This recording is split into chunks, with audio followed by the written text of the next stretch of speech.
Journalist Wendy McLellan has a very interesting story on how Airbnb is affecting Vancouver's rental market. Wendy, what can you tell us about what you've learned?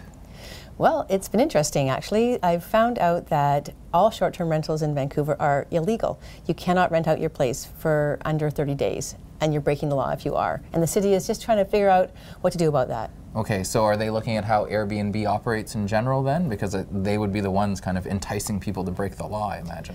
Well, they don't really entice it. They just give you a place to put them, right? It's a community marketplace, kind of like, what do we call it, the sharing economy. And they're not the only ones. There's Craigslist, there's VRBO, and there's a home sharing, I think it's called. There's at least a half a dozen of these online sites for putting up your place to rent.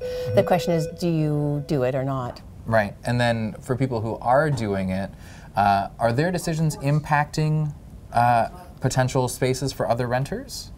Yeah, I think they are. In some of them. There's a whole bunch of different types of ways to do this. If you have a place in your home, like an extra bedroom, a guest room, and you'd like to rent that out, you're augmenting your income with a place for someone to stay and visit the city. That's great. That might be one that's less controversial. Mm-hmm. Then there's the garden suite, basement suite one, which maybe takes up some space for the lower income people who'd like to live in Vancouver and can't afford to. That might be a place they would actually choose to live. Mm-hmm. That one is not as irritating for some groups. Mm-hmm. Then there's the empty apartment building suites. So those ones are the people who are living in have a rental in an apartment building or a condo, and they're just renting it out and they're not living there themselves. Mm-hmm. So they're potentially giving up space that would be for a renter month to month. Mm-hmm. And they're also they could be breaking the law as far as their contract goes with their landlord, or also their strata. Okay, so the city has a mandate in terms of creating more housing in that affordability spectrum, and rental space is a big part of that. Right. What types of steps is the city taking to examine Airbnb and services like that?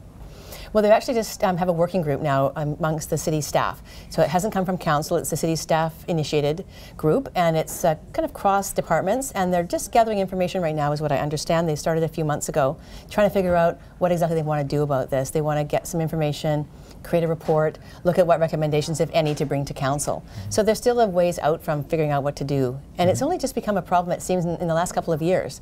Airbnb's been around since 2008, but it's gotten exponentially larger. In fact, the research that the SFU master student did that we've quoted in our article has it going, I think it's gone up like 20% in the last 8 months in Vancouver. Quite significant. The listings, that is. Right. So in the end, would it make sense, I know it's tough to speculate, but would it make sense for the city to kind of curb this off or sort of enforce its own policy? Is there a way to sort of ebb this so that renters can find space in Vancouver? Well, I don't think you can. There is no policy. First of all, there is nothing other than it's illegal, and we all know it's not going to work. And San Francisco just went through a huge referendum just earlier this month, and the voters went nuts and killed it. So there's no limits on Airbnb or any short-term rentals in that city.